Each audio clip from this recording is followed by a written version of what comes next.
Bienvenue sur WeUpsell. Bonjour à tous et bienvenue, voici les sujets au programme de ce numéro. L'Oréal Group cible les troubles de pigmentation. San Marco crée une nouvelle gamme avec Reforestation. Barilla intensifie ses projets de visibilité. Savencia mise sur son adaptabilité pour soutenir ses investissements. Enfin, chiffres et marchés, Kantar dévoile le classement des enseignes pour février. Voici l'heure de l'Update News de WeUpsells et c'est un plaisir de vous accompagner pour ce récapitulatif de l'actualité de la semaine autour des sujets de la distribution, de la relation client ou du field advocacy. Avec le soutien d'Upsells, force de vente supplétive, nous traiterons des tendances, des derniers chiffres et nouveautés. On se retrouve juste après ça. Update News, l'actualité conso et action commerciale de WeUpsells. Tous les vendredis, un rendez-vous animé par Benoît et proposé par Upsell, spécialiste de la force de vente externalisée et supplétive. L'Oréal Group cible les troubles de pigmentation. L'Oréal Group innove dans le domaine des soins de la peau avec le lancement de Melasyl, une molécule ciblant les troubles de pigmentation tels que les taches brunes et les marques post-inflammatoires. Melasyl est le fruit de 35 ans de recherche et de plus de 121 études scientifiques. Cette molécule promet d'améliorer l'aspect des marques pigmentaires sur tous les types de peau, offrant un teint plus uniforme et naturel. Ayant déjà été intégré à la gamme Mela B3 de La Roche-Posay, l'ingrédient novateur de L'Oréal Group sera prochainement disponible dans les nouveaux produits au sein des marques L'Oréal Paris et Vichy. San Marco crée une nouvelle gamme avec Reforestation. L'italien San Marco lance Terra Mia, une nouvelle offre marquée RSE et construite en collaboration avec l'association Reforestation. La marque du groupe, Segafredo, propose des cafés 100% Arabica, un lot de moulu en 2 fois 250 grammes et un sachet en grains de 500 grammes. Terra Mia y mêle les origines avec les cafés brésiliens et mexicains. De plus, les 2 nouvelles références sont certifiées Rainforest Alliance, attestant d'une durabilité dans leur mode de production.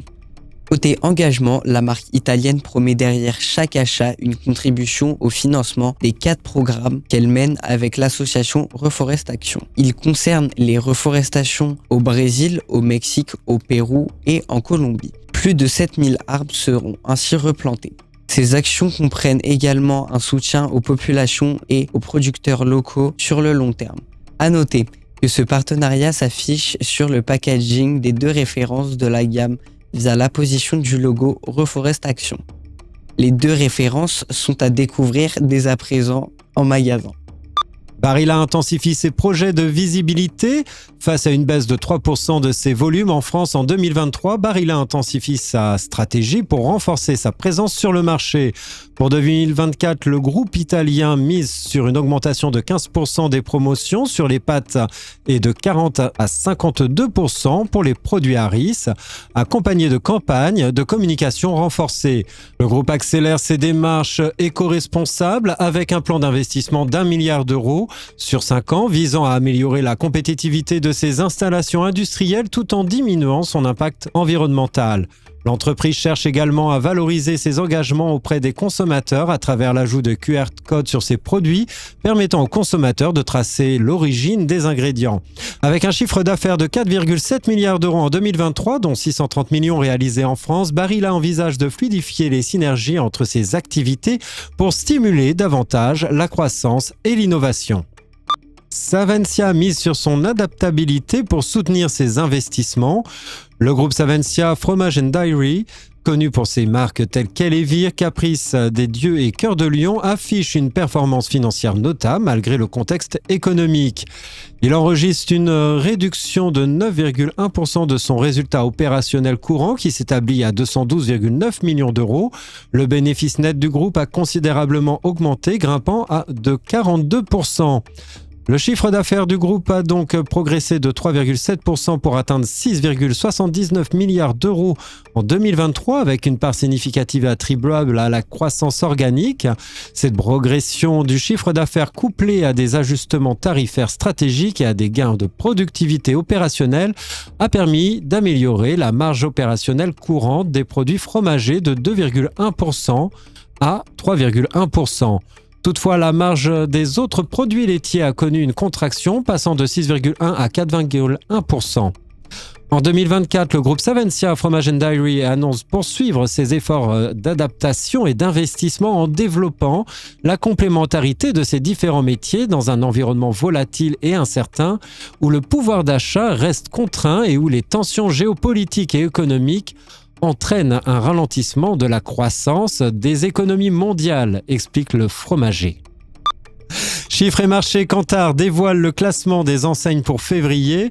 La dynamique du marché alimentaire révèle une nette progression en février pour Édouard Leclerc, Intermarché et Système U, selon Kantar World Panel. Ces trois groupements de commerçants indépendants, seuls à afficher une croissance positive durant la période du 22 janvier au 18 février 2024, témoignent d'un renforcement de leur emprise sur le marché.